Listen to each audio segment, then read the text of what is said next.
Maryn, what was your journey from physical injury to sound healing? Was there a turning point or any epiphany?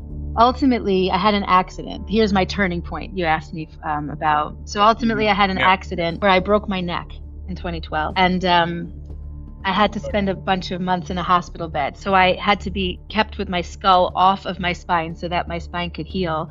And at the other side of that healing period, my jaw and my mouth was completely locked, and my voice, the complete range of my voice, had diminished. Given that voice is very powerful, why do you believe the voice is still the most overlooked wellness tool, even in holistic circles? And we're stuck in a belief that something is outside of ourselves. We're stuck in a belief that the universe doesn't go all the way in and all the way out.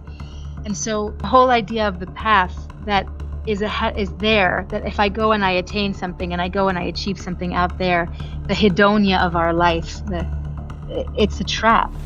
My next one is like, how does this chanting or toning compare to more mainstream therapies like breathwork or meditation? Okay, so chanting is a physical way of moving frequency through the body, and it affects the gross material plane. I also am a daily meditator. Meditation is very, very important. Meditation will reset the system through alignment, through no mind, and through allowing the body to reset itself. Now, if you would take a breath and move your diaphragm down and actually chant that out loud through the body, now you're taking that mantra and you're moving it through the actual tissues. And as you send that sound through the body, you're affecting the gross material plane.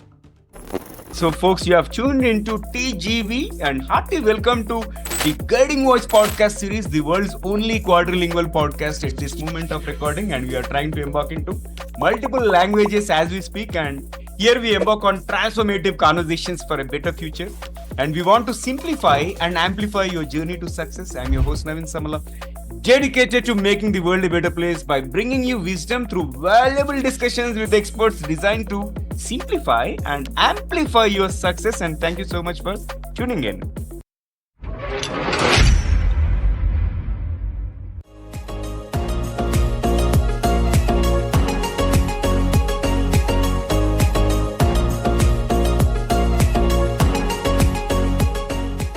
So folks, we are joined by Maryn Azoff. She is a renowned OAL alchemist, sound healer, and creator of the OAL Transformation Method. After healing a broken neck and rediscovering her voice, she has dedicated her life to helping others unlock the healing power of sound. And in fact, we have done one episode in the past with Preeta Pradhan on sound healing. You may check it out. Of course, this episode will be completely different from what we have covered with Preeta Pradhan. And typically, Maryn blends neuroscience, energy medicine, and ancient wisdom. She has guided thousands worldwide through emotional and energetic breakthroughs using nothing but their voice. And today, we are going to have an interesting conversation, but let us hear from Maryn directly. Maryn, first things first, why should someone tune into a conversation today? Well, because many of us right now have voices that we're insecure about and that we're shy about, but really it's a tool that we were given from our birth that is like basically the key to unlocking our entire potential of our life. So if they're interested in finding about how anybody can unlock their own potential, then this is the interview for you. This is the conversation. Wonderful. Thank you for sharing that. So folks, as we prepare to delve into a conversation on the topic at hand, your voice is medicine, the missing link in wellness. Here is an exciting twist. As always, let us tickle our guest's brain first. So Maryn, get ready for a rapid fire round of random words. I'll mention a few and I would love to hear the first thing that comes to your mind in response without thinking much. If you're ready, let's get started. Hello, I'm Steve Ahern, one of the judges of the Asia Podcast Awards. I'm interrupting this episode to let you know that you're listening to an award-winning podcast. This podcast won its category in the 2024 Podcast Awards, so you know you're listening to quality.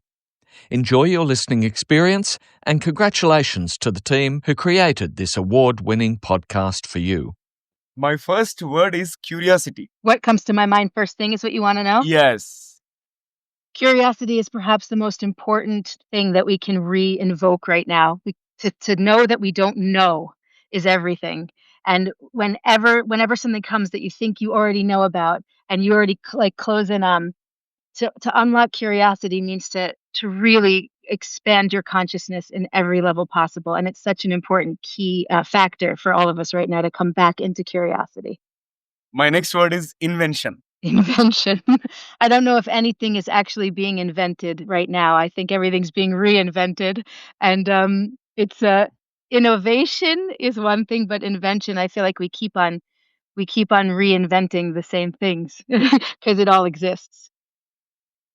Yeah, I liked your perspective. And then future. Oh, future. I think our future is going to be absolutely beautiful when we come back together as one. And I feel that the future is, I feel like on this planet, we keep on repeating the same things over and over again. So, yeah, I'm looking forward to our future. That would be what I would say. I'm looking forward to what we're going to actually discover and how we're going to make this thing happen together as humanity. Great. And then universe. Universe. Yes, it is. It is. We are. It's one. That's my response. Universe, the access point to everything, and we're all connected to it, and we all are it, and that's our future. That's the Yeah. knowing of our future. I love it. Love it. Leadership. The leadership is the future of leadership is heart-led beings who understand the universe, or not understand, but connect to the universe. I think that leadership comes from people who keep the whole in heart and in mind. True leadership. And success. X's. Oh, success. Sorry. Success. Peace. Peace is the ultimate success. Okay. And probably your favorite words. Okay. First one is sound. Everything is sound. And when we unlock our own sound and we contribute our sound to all the sound that exists, that's when true magic begins to happen. Next one is voice. Your voice is the gateway to your manifestation. Using your voice in a conscious way will help you to be the creator of your whole life. Oh. And here comes the last one, life. The greatest gift of all, the most blessed, beautiful dance, lila play that we've been invited into, and life should be celebrated every day. Amazing. I loved all your responses in the first rapid fire round.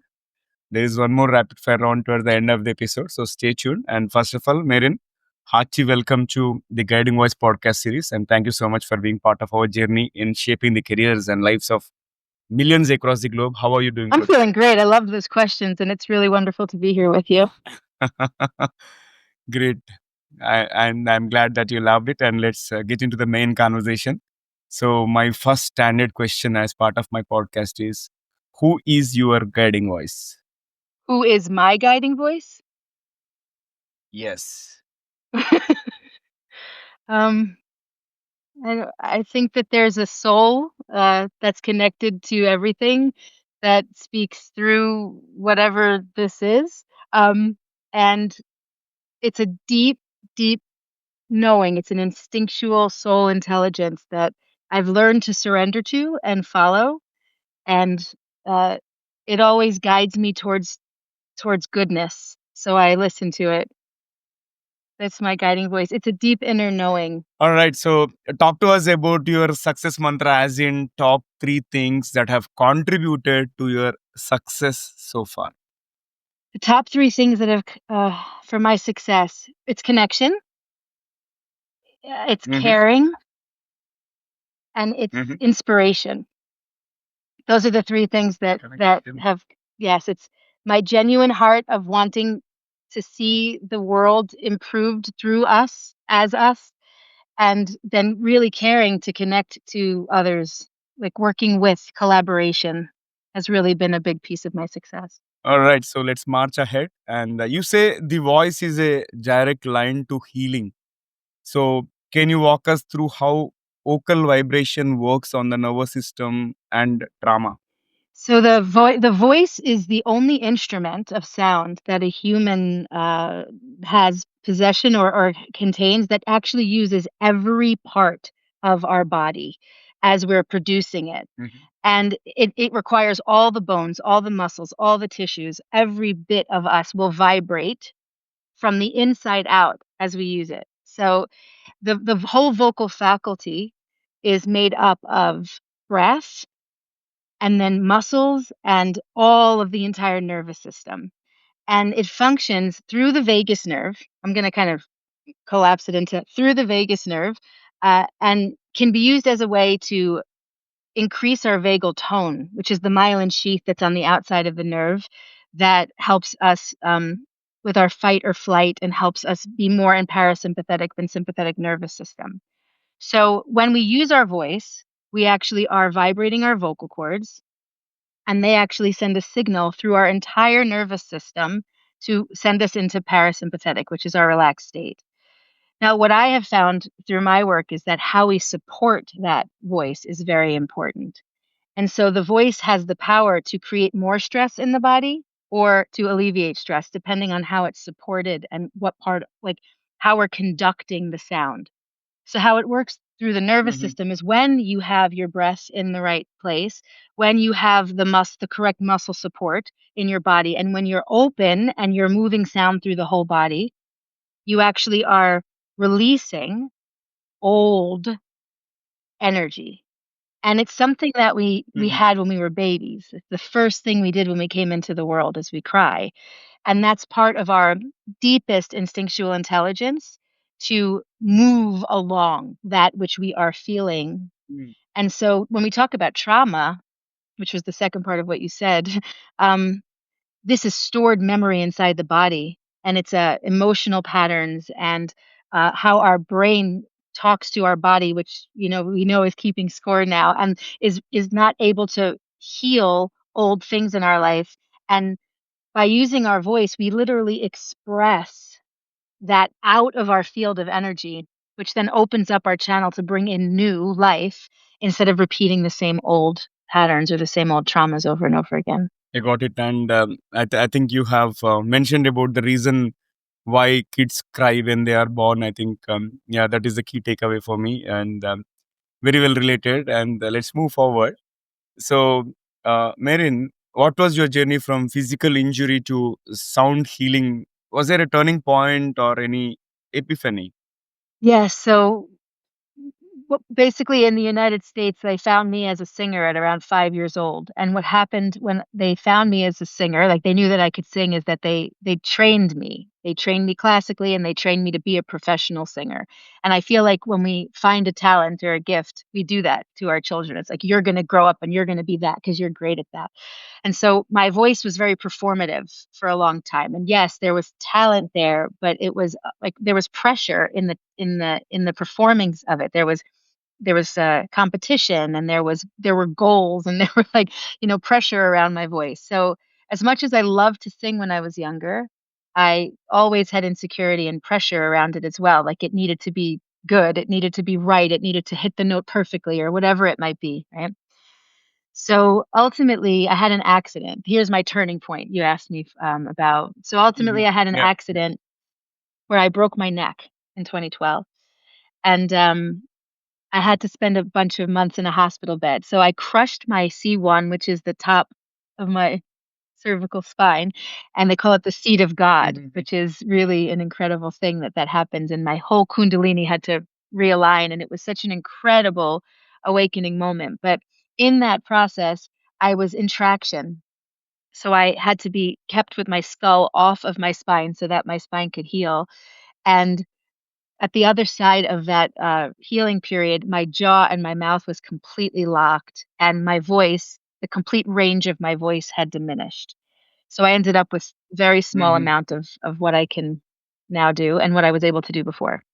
And so in the process of healing that injury, because of the pain and the atrophy and everything that I had been through, I had to rediscover how I could get my voice to move through my body in a way where I was supporting the sound without straining or hurting anything. And in that process, I found a new use or a new way, or I'm going to say an old way. I remembered how we used our voices when we were first born, when we were babies, before our voices become manipulated and altered. And I reclaimed all of those muscles and opened up my entire system and then learned how to, of course, I had to relax my jaw and I had to open up all these parts that had become stuck. And in that process, I learned how to access the entire body with sound from an open, grounded place. And that's where my healing actually began and where vocal transformation, as it currently is, was born. How long did it take for healing? I was in a hospital bed for almost 6 months. hmm 6 months. Okay, now let's talk about the OAL transformation method. So, how is this OAL transformation method different from just singing or chanting? Yeah, it's a mixed bag of all different lineages. So of course I honor you and your culture because a lot of what I have learned has come from there. But really it's how we're doing it. So it is a mix weave of all of the informations of all of the ancient cultures that have used the voice from the beginning of time as a modality of healing. And so with great honor, I mean those truths are the truth. That is what it is. But for me, the Westerners don't have access to it in a way that doesn't feel like it's esoteric or that it's connected to a culture that doesn't feel like it belongs to us, right? And so what's been interesting about my work is merging it all into a very practical approach that taking it away from from a cultural lens, it has to do with the physicality of the body. So me being a classically trained singer and also studying yoga and getting my certifications and all of that, um, what I have found with the vocal transformation technique is it has to do with how the muscle itself is producing the sound. It has to do with where your breath is moving to and how your physical body is supporting sound into a certain area of the body to then begin to open and release the memory that's stored in there. And yes, it is, I would say, borrowed, but it's not borrowed because it just is from all different lineages all over the world. And if you look back to indigenous cultures globally, every single original culture has vocal practices. And so my mission in this world is actually to get people who have been removed from that information to be able to access it and understand why and how it is so important for their life, for their health, for the world, for the universe, for the everything. Because when we actually go into the body with our voice and we support it correctly, which is when I say correctly, it's the way the body is designed to support it. In my world, classical training has actually taken me away from the design. It's taken me into a certain way to produce sound that actually isn't 100% natural. It's more manipulated so that I can make a certain kind of sound. So, what vocal transformation is about, it's actually vocal reclamation. And we're going back into before we were trained to use our voice in a specific way. How did our body naturally make that sound? Again, I'm going back to being a baby. Nobody needed to teach you how to use your voice. You just did. This is Yeah. a birthright. And that original way that we used our voice incorporated all the muscles and all of the body in a very expressive way. Have you ever held a crying baby, Naveen? So when you hold a crying baby, all the muscles, right, like they come out. And so you're using the muscles in a very expressive way. But in our life, we have learned how to use it in a contractive way. So we're taught so much to suck in, to hold back, and to bring our energy up towards the head, which does serve towards certain enlightening, like when you're dealing with yoga and you're looking at more spiritual, esoteric teachings, it moves us up towards the pineal. And in our current world, we need embodiment more than anything. So the vocal transformation work is about getting your voice supported all the way down to the bottom of the body and reclaiming your muscles back to the way we did when we were born, the way it came with the body. It's something that we actually don't need to be taught. It's something that we need to remember. And so it's about bringing us back into our original intelligence so that our instincts and our emotions and our brain, our mind actually comes into alignment with the rest of what we are. And so in the world right now, we've been taught to edit, manipulate, control, and contrive ourselves. It's like we can only say what people want to hear or what's correct, what's appropriate, all of these things. And from a very young age, we're taught by our parents who were taught by their parents and their parents, like what we can say, what we can't say, where we can say it, where we can't say it, how to do it, how not to do it. And in that process of our upbringing, we end up editing and controlling. Now that doesn't just happen on a what I say and what I don't say level. That happens on a physical level. Every time we speak a truth and we're silenced, our muscles contract, our breath shortens, our brain has to cope with whatever that is. And so all of our energy moves up towards our head, and really we need it down in the flesh if we want our voice to be fully productive. So to come back to our original intelligence is really to come back kind of to the animal that we've been told we're not supposed to be. But we are part animal and part spirit, like soul, right? So it's a balance. It's about coming home to the body. And once our soul, spirit, and that means our breath and all the vibration of our voice, once that is in the body itself, we actually are going to naturally heal all the things that are ailing us as a species right now. Because the body in its nature is restorative, it's regenerative. Earth, her language is regenerative. Any ecosystem that gets into an imbalance, the planet works tirelessly to bring back into balance. That's the way that Earth speaks. She speaks in balance. And so we are that. And this whole idea that healing has to happen from out there is the most backwards thing that humanity has, that we think that something outside of us is needed to heal us, when really at the deepest level of our intelligence, which is the planet that we embody, it's the earth that we're in, Mhm. her language is to heal. And when we actually get that back in the body, she heals herself. Our bodies heal themselves. And that's why the voice. And this is something that when we were babies, we knew we would cry, not because we were emotional. We would cry because we needed something. We cried for survival. We cried because we needed to be Mhm. fed, we needed to be changed, we needed to be held, we needed to be turned. We cried because we needed the sound expression would bring what we needed, right? And Yeah. that's exactly how it happens all the way up to the moment that we pass and we're no longer here. But we quiet ourselves down and we contract our energy. And the opposite is how we heal. And that's clear. And in your experience, how does this sound alter epigenetic patterns? Like, can we truly sing ourselves into a new reality? Yes. So in the study of epigenetics, they speak about how cortisol, adrenaline, and stress hormones are actually what increase the expression of what we're holding on to. And of course, your voice actually inhibits the production of those hormones and increases oxytocin and dopamine production.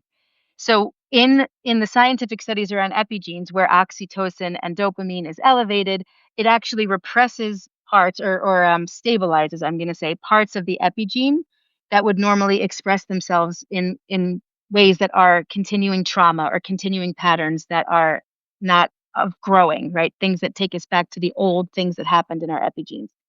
So just by humming, chanting, singing, just by vibrating sound through this body, we actually begin to Mhm. inhibit stress hormones Mhm. and increase bliss hormones. And so just the voice alone. And I think, we've known this for centuries and centuries on this planet. If you look at any culture that has had to struggle for their survival, it has been their voice that they've used. It's been songs, chants, it's been tribal, coming together and lifting joy. And it's connecting to spirit, and it's all through voice. And then we live in a world now where we are so scared to allow ourselves to feel that, to sing, to be honest, to be truthful, to be outgoing, to be alive, to be expressive. And so, yes, the actual science around it is that oxytocin and dopamine is what your voice releases. Got it. Also, Maryn, you mentioned it takes 9 months to rebirth Yeah. one's voice. Why that specific duration? Is that linked to our Isn't that human birth? fascinating? Like we take 9 months, but we take. So the original, I'd say the original rebirthing that I went through was a 9-month chanting practice. It's 40 days on each chakra.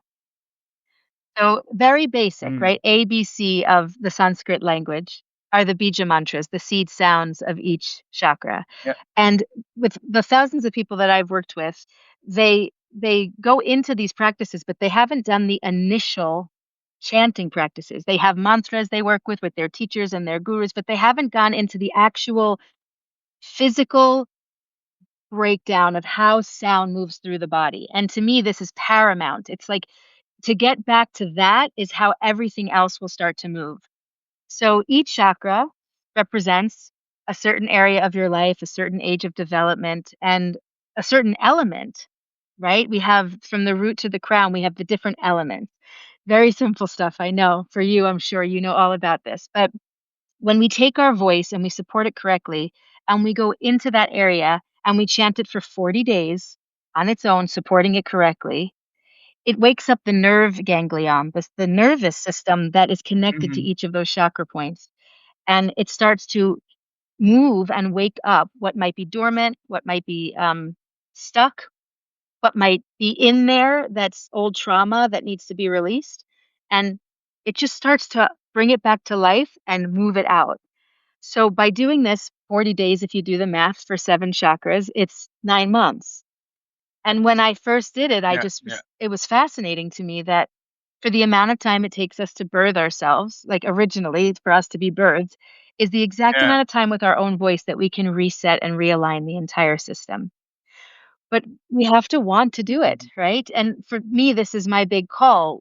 We're so addicted on some level to, even though it's misery and suffering, the way things are, would you sit for 9 months and every day have a chanting practice where you sit and chant for 30 minutes or more if you have the time and energy, but for 30 minutes, and to actually move the energy in that area of the body and wake it up and see what's there for you and move along what needs to move along and align yourself with the planet, with your spirit, and see what starts to come online? Because in 9 months, you can literally change your entire trajectory. You can change everything that's standing in your life right now. And I have done this and seen this, and I've now helped many people do it themselves. You can change your life and the path and what is showing up physically, your health. You can shift all of that in 9 months if you do this chanting practice. And also talk to us about some real life transformations you have seen when someone completely rewrote their emotional blueprint using vocal practices. Okay. So I have a student who went from being infertile to being able to have children. I have a student who went from I have no love in my life. I can't meet anybody to being married by the time she was in her throat chakra, like literally 5 months later, meeting the person through second chakra and then moving to the other side of the world to be married, and her whole life changed. I have I have a student who has dysphonia, has spasmodic dysphonia, whose voice was completely not able to be used, who now has support and has their voice back and no longer has those spasms.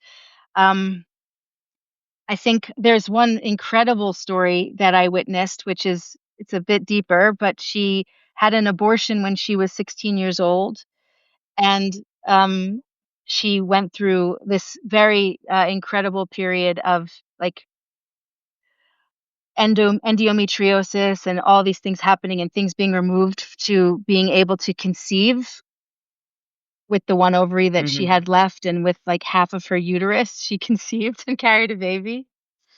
I have another student who, I mean, the list goes on and on. That's all that I can say. Do you want me to keep telling you more? Yeah, yeah, one Okay. more. That's it. I think that Okay. should be So perhaps the most profound, beautiful way that I could bow this up for how it doesn't only heal your life, but how your own voice, when you move it into the world, goes into, you mentioned the word before, the universe, the unified field, and how when you heal yeah. your own body through with your voice, and when you open up these fields that your voice opens up, how it begins to move and rearrange everything that's going on. So I had one student who, this is another child story, but she had to give a child up for adoption because she was a Oh. teenage Mm-hmm. pregnancy. And so her parents had made her have the baby, and then the day it was born, it was given up for adoption. And then she went back to school. She was a teenager, and she never thought of it again, and she moved on with her life. She got married, she had a stepchild, she had a whole life. She never thought about it again. And we started doing this chanting work together. And when we got to her second chakra, which is where relationships and her womb is and her motherhood and everything, we started to notice that her throat was very, very closed. When she would chant, it would be very, very tight. And I asked her, what's going on there? Like, what happened to you? And she could not recall a single thing. She's now in her late 40s, so she was long past. Mm-hmm. And she said, I can't, nothing, nothing, nothing, nothing, nothing. So we started to chant together, and I worked her throat open, and we got her into the space where her voice just dropped into her body in such a way that it shocked her. Mm-hmm. She couldn't believe the sound that was coming out of her. And her first reaction was to go like, and I said, no, no, no, keep it, go. So we went through the opening, we chanted together. It was so beautiful. She leaves, she goes home that night. She calls me, I don't know, 6 or 7 hours later, and she says, Maryn, sit down. So I just got a phone call from my daughter that I gave up for adoption. Mm-hmm. And Mm-hmm. basically, what had happened was that we opened up her energy field. The signal goes out into the all of everything. Her daughter hears it. Her daughter calls her. So she gets a phone call from her daughter saying, I've been thinking about you, and I really want to reconnect with you, and I want to thank you for having me because I have a beautiful life. Simultaneously, while Mm-hmm. she's on the phone with her daughter, another call comes in from her sister. Her mother had a heart attack and was going to the emergency room. So she went to the hospital to see her mother and told her, "Well, you have no idea what just happened. I just broke into my second chakra. I got a call from my daughter. Her mother has a full healing on the in the hospital that the guilt that she was carrying and the grief that she was carrying for making her give her daughter away for all of those years. Oh, And wow. she survived the heart attack, and the daughter came back into her life, and they all are now a family together." Awesome.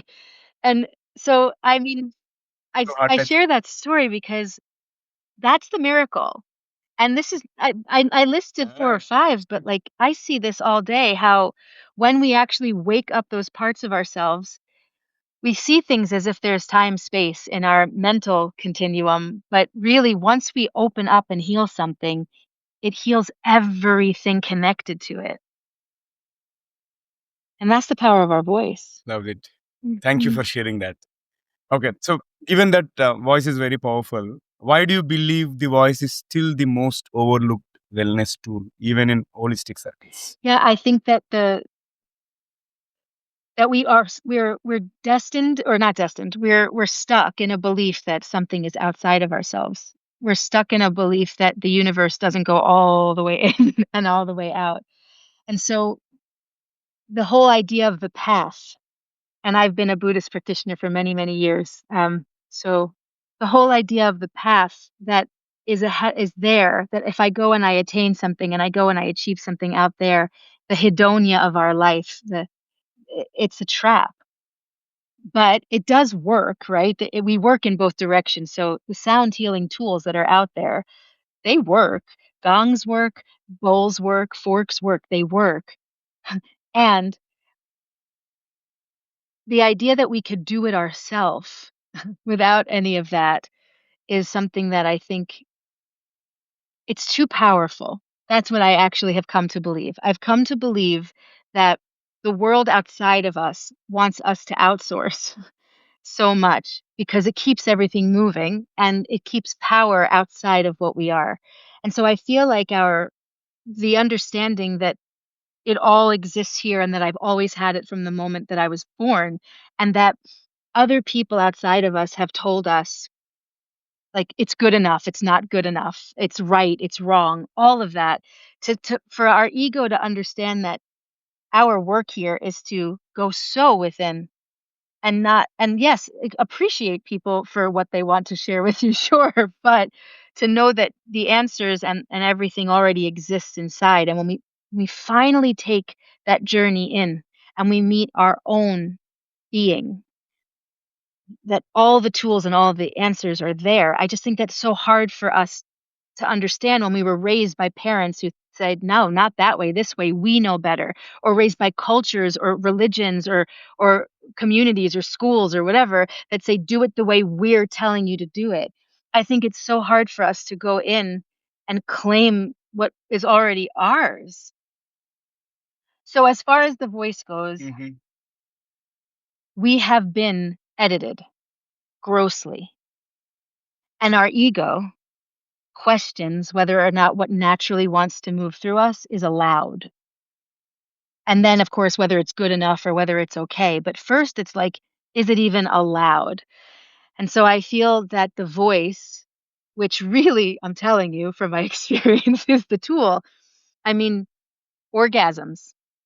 I go into orgasms. Orgasm is what brings life into existence, right? It's like that's what life comes off of that. And most of us don't know how to use our breath and our voice to even access that. But if you actually get your voice into your body and use it during your sexuality, what that brings as far as energy through orgasmic potential. I mean, we could talk for days about all the different ways that this works, but the vibrational component of your soul in your body is so scary to us because it unhinges us, it unlocks us, it opens us up in ways that we'd be so afraid at an ego level. What if the world out there won't approve or appreciate it? But what if we drop that whole story and just went into there? We're going to go back to curiosity. What if we just went into the feeling of the opening and what the sound will actually begin to birth and create from within you, and who you might become if you drop what you think you already are, and then to watch the healing, the potential, the magic unfold. It's such a radical approach. It's radical, which when I say radical, I mean the root, right? The Latin word of radical is the root. It's such a radical approach to finding yourself and to healing yourself. And there's so many layers of what the outside world has already imprinted in our psyche to get us there that it's just it's to me it's the most obvious place to go, but to so many it's been hidden and it's been kept into these esoteric and deep religious teachings because the power of it is so real that I think we're afraid that if we actually claim this power, we become dangerous. But that's another, for me, a total another misguidance.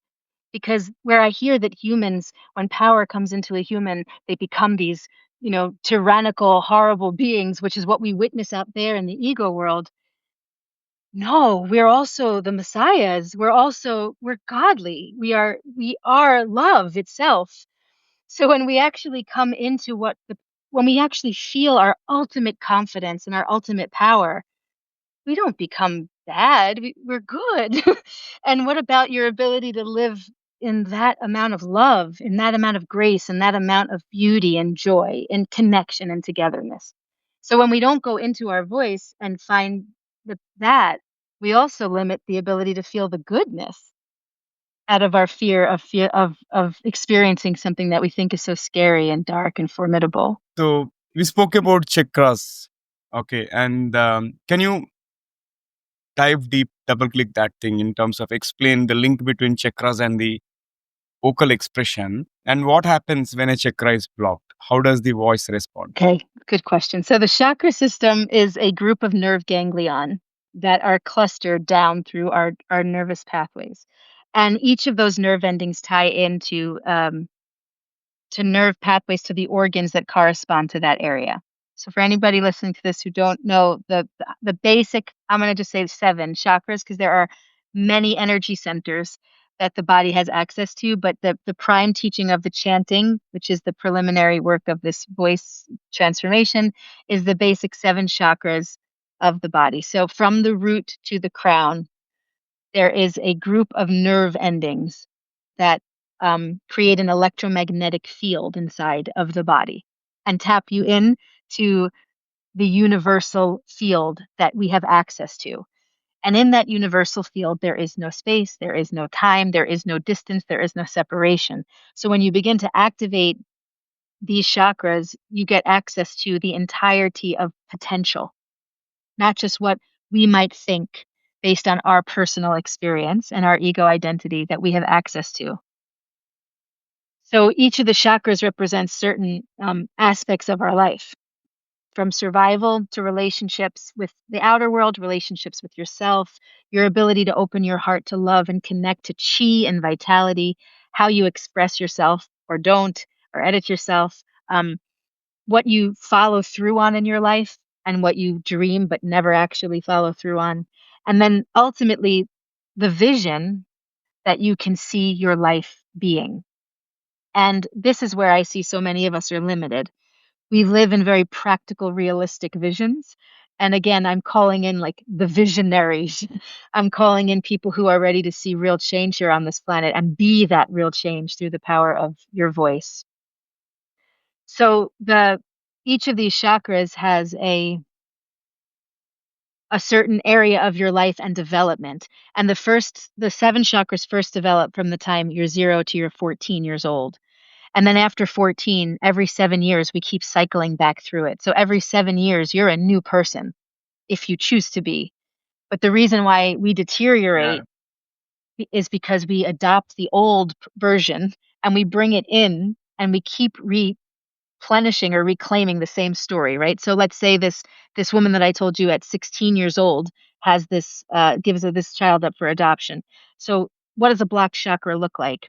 That trauma is stored inside of the tissues there, and then Mm-hmm. it starts to diminish the energy that moves through that area.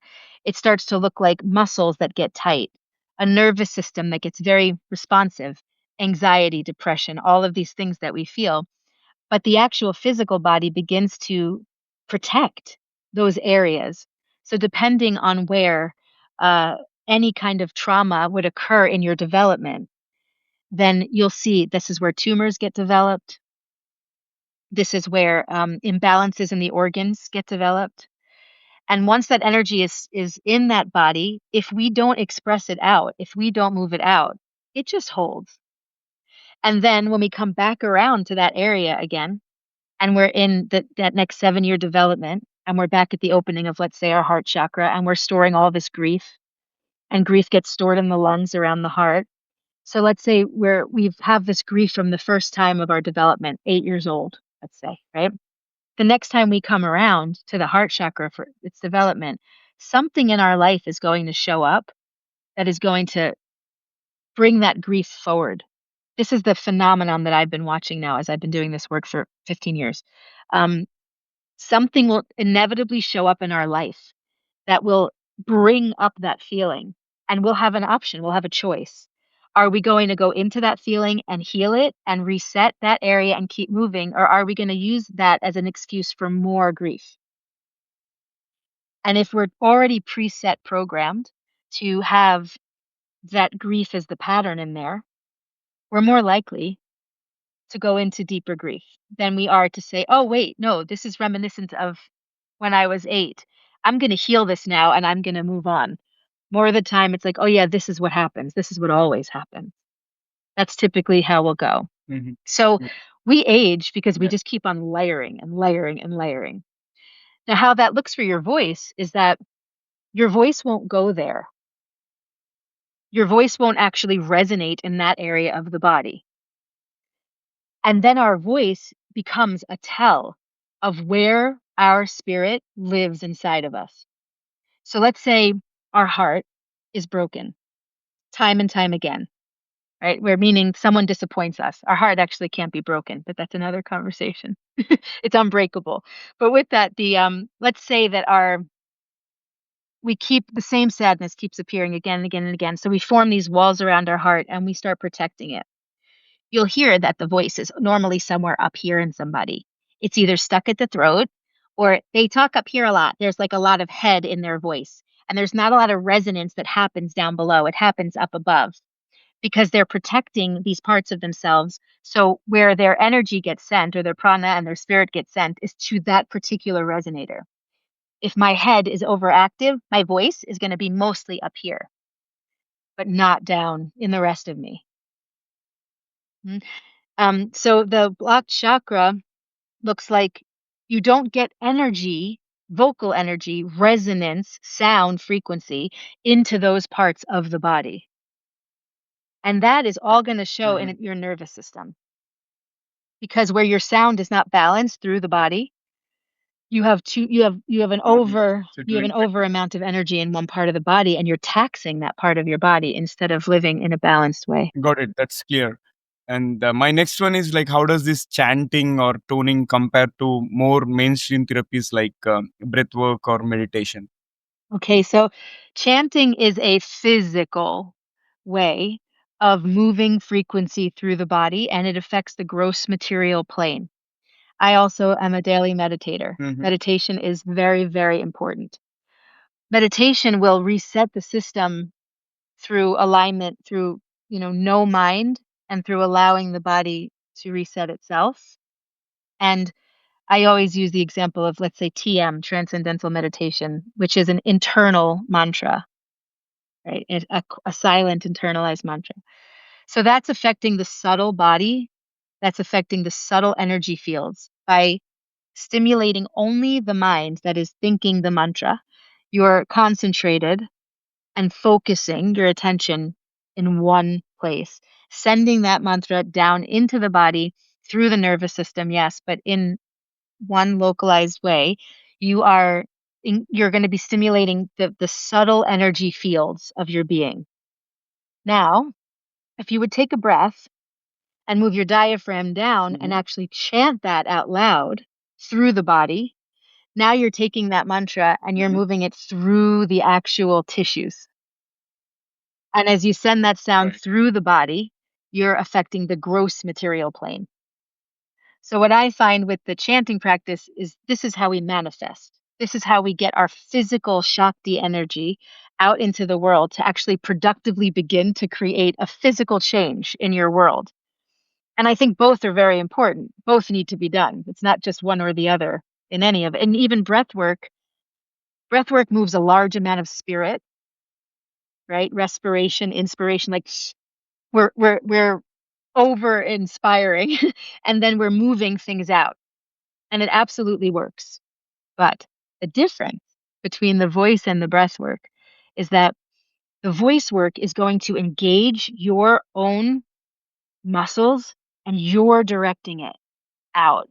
So where the voice work, I see the voice work does is your confidence, your personal empowerment, your resilience, your own way of being the sovereign of your life is what gets awoken with your voice work. It's like I am that I am, right? That when you speak that, when I do workshops, I always get people to say that like I am here. That feeling of a full embodied frequency that you direct as the God, right? That is That's the power of waking up our potential. You want to talk about leadership, right? I am. But you could say that here. I am, right? And then you go to speak it out, but there's like, should I say it? Should I say it to the world? But when you actually empower the voice and you speak your truth confidently, and your voice is resonant and you can feel your power, that's the way you're going to get others to hear you. And that's the way you're going to move the mountains that we have to move. And I mean, I could take it even deeper. Our own resonance can heal this planet. My mission, my mission is to get humanity to realize that sounding alone can help regenerate soil, can help can help Mhm. the animals flourish, and humanity become healthy and bring everything back into balance, because everything is sound. So when we actually increase our ability to create sound, and then we come together, if we would unify and actually use our voice as a species and decide to productively create a frequency on this earth, we would begin to help the world heal. Like, we're huge. Humans are huge. And we keep ourselves so small, where we kind of try to fit into the cage or into the maze or into whatever it is that they've put us in. But when we actually unlock what we are, that's when this game is going to really begin for us. Great. Thank you for sharing that. And Maryn, this has been incredible conversation so far, and it's time for us to add some fun and some spice to the episode, which means it brings us to the second rapid fire I am round. If ready. you're ready, Yes. let's get started. Okay, you can answer them as crisply as possible. The first one is, if you could have one gigantic billboard anywhere with anything on it, what would it say? Your voice will heal your life and the planet. Learn how to use it. And then can you describe yourself in just one word? Oof. No. Inspired. Okay. What's one sound you wish people never stopped making? I love you. Good one. Yeah, good one.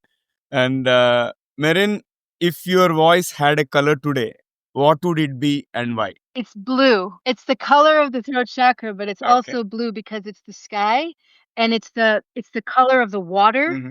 of the planet, and it's like it's Mm-hmm. all the healing. It's how everything connects and communicates and heals. So it's blue. Yeah. And can you name the weirdest place you have done a vocal healing session? The weirdest place? In someone's bathtub. Is that weird? I don't know if that's weird, but in someone's bathtub while they were in the middle of a process, where they were like in the middle of like reclaiming an old memory, and like they were in this crazy process, and we had to get them in water, and we had Yeah. to get in there and give them a full healing, like a rebirthing in their own bathtub. Yeah. Is that, I don't know if that's that weird to me, but that's the strange place. Sure. Yeah, no, interesting, interesting. All right, so let's move to the next one. One word you think has magical power. Does it have to be a full, okay, I'm gonna say Om. Is that a word? I mean, it's not a word, it's a letter, it's a Okay. sound. But Om. Mhm. Yeah, yeah, yeah. And if you weren't using your voice to heal, what would you be doing? I'd be singing and dancing, which is healing, but I would be doing that. Mhm. Amazing, amazing. So after that, that brings us to the second, last question of the second rapid fire round. What is one electronic gadget or a fantasy gadget that you'd like to see or invent yourself? An electronic gadget? Yes, electronic gadget or a fantasy gadget. A transporter. You know, like the Beam Me Up Scotty machine, where like you were able to be transported. They're probably already working on it. I wouldn't be the one to invent it, but a transporter. I would love to be able to move about throughout history, space, and time. So it's good, and it would be something Mm, where I could universally move. So I'd be able to go to different planets. I'd be able to go to different cultures. I'd be able to like go all different places. That would be my gadget. yeah, I don't know if it's electronic, yeah. but that would be my Good gadget. one, good one. Good one. So after that amazing second rapid fire round, let's flip back to the mainstream. So what simple vocal practice can someone start today, even if they think they can't sing? So the breath is everything. The breath alone will change your life, and learning how to support sound will be able to immediately start to shift your nervous system. So what they can do, even if they think they can't sing, is they can breathe their diaphragm down, breathe into the belly, breathe into the waist, and breathe all the way down to the bottom of the body so that they could feel the earth underneath them and feel the muscles that actually extend at that moment. And those are your voice muscles. And then you could hum would be the first thing. So a simple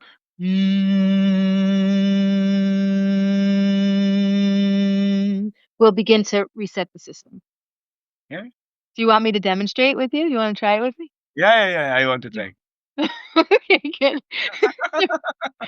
Start with your hands on your waist Yeah. and take a breath and breathe till you feel your obliques go wide into your hands. You'll notice right there whether or not your shoulders lift when you breathe or whether they can go down to the obliques. And if you have a lifting shoulder and your shoulders go up, that means that your diaphragm's not dropping. That means that your breath is moving towards your head. That's the first big turnaround of voice work, that we don't want the breath to go up, we want the breath to go down. So as the breath moves Mhm. to the waist, you feel the obliques expand wide. Can you feel that, Naveen? Yeah. Okay, now that those muscles that are expanded, they when you start to make sound, you don't want them to contract in. You want them to actually press out even more. So it's an Mm. expansion, right? Mm. So if we take a Mm. deep breath in there and we press the obliques into the hands and make the waist really wide, Yeah. right? You're going to feel that your throat actually also gets wide. Can you feel Yeah. that? Do that with me. Breathe in. Yeah. Like the whole side of your throat chakra or your neck, right, gets wide. Yeah. And there's the opening of sound. Okay. So now relax your face completely and Mhm. don't let there be any facial expression. So release the jaw and like no facial expression. And then make a little M like a in your lips. So like it's just a very relaxed mouth and sound is at the at the front.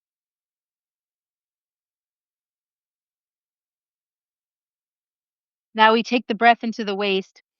We press the waist into the hands and we hum, but in that soft way. So it's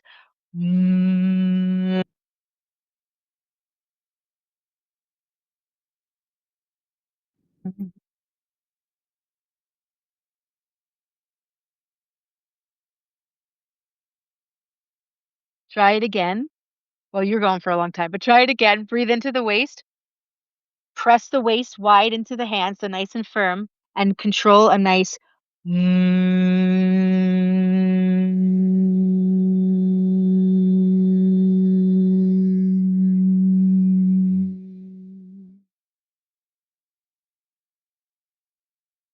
Did you do it again? Yeah. Do you feel one of them for me because of the sound that I'm can already start to say, "Oh, I could feel my vibration and here I am, like sound is being made here," right? So if you do that for 5 minutes, if you did it 10 times, it would still work. But if you did it for 5 minutes, you would feel a total shift in your nervous system. Yeah. What you'll notice if you're saying, I'm someone that I think I can't sing, what you'll notice is if your throat is involved, that, right? You'll notice if your throat is engaging. And if your throat is engaging, then that means that these muscles aren't actually fully expressing, they're still holding. You could feel this with me right now, too. If you just take a normal breath and suck your stomach all the way in. So take a breath and suck in and feel what happens there in your throat. Can you feel it gets tight? Yeah. And then if you relax your belly from there, and now you breathe into your belly and you push forward instead, you feel this drop open. You feel the difference? I can see that. Yeah. So this is the baby cry. When you breathed in when you were a baby, your belly would go out and your waist would go wide and your throat would open up. And now we have Sound. Now we have a channel where sound actually can move through the whole body. Yeah, But yeah. if we're sucking in, I literally can't suck in and make sound at the same time. It's all right there. But listen to the difference. If I just change my muscle, do you hear that? Yeah, yeah, I can see the difference. Notice the difference. So from the sound from out,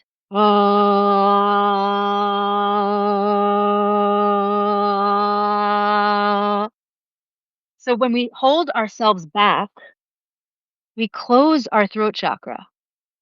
Our throat chakra is our area of manifestation. It's how we create the physical world. So when we're contracted, we are holding all of that and all the energy staying here. But when we express and move it out, it Mhm. all goes out towards the world and it begins to change our life. It's so simple. It's so simple. I come on to these conversations and I say, how could I be teaching something that is so unbelievably simple? And the simplest things are the hardest things for our programmed mind to comprehend, you know? Excellent. Yeah, yeah. Wonderful. I thoroughly enjoyed the conversation. And how is your experience being hosted on TGV, the guiding voice? It's so wonderful to meet you and to be here. Thank you for having me. It was really great.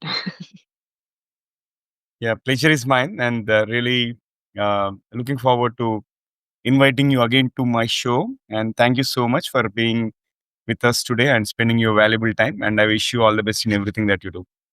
Thank you. You too. Thank you. So, friends, that was our episode with Maryn Azoff. Before we get into the fun trivia section, we have a quick request. If you have enjoyed the conversation and found the episode useful, request you to share with at least 3 of your friends or colleagues who would also like TGV. So spread the knowledge and help others grow just like you. So this is the transformation in the making. All right. So it brings us to the trivia segment of today's episode. And today I thought of presenting you 3 lesser known and fascinating facts about the origins of sound healing. First one is ancient Egyptian temples were acoustically engineered for healing. Many ancient Egyptian temples, like the Temple of Hathor at Dendra, at Dendra, were designed with the sonic architecture in mind. Specific chambers were built to amplify certain vocal frequencies, and priests and priestesses would chant sacred tones believed to realign the body's energy fields and awaken higher consciousness. Hathor herself was the goddess of music and healing through sound. Second fact is about Pythagoras. Pythagoras used musical intervals for inner balance. The famous Greek philosopher Pythagoras, often associated with mathematics, was also a sound healer, and he used specific harmonic frequencies like the monochord to treat emotional disturbances and balance the mind. He believed in musica universalis, which means the music of the spheres, which posited that the planets produced frequencies that could influence the human soul. And third fact is about aboriginals used the didgeridoo, didgeridoo, which is a healing tool and one of the oldest wind instruments. And the didgeridoo has been used by aboriginal healers for over 40,000 years. Beyond its use in ceremonies, it produces low frequency vibrations that were applied to injuries, muscle repair, and even respiratory health. Some modern studies even suggest it helps reduce symptoms of sleep apnea. So, folks, that's it from my side from the trivia perspective. Likewise, if you're aware of any less known and interesting facts about sound healing, do let me know. Or if you have already been part of OAL Transformation Methods, do let me know about your experience. So that's it for today. Thank you so much for tuning in and also for being part of our awesome TGV family. So, folks, until next time, take care, stay inspired, and remember the best is yet to come. Goodbye for now. See you all in the next episode with another amazing guest. Take care. Love you all. Bye bye.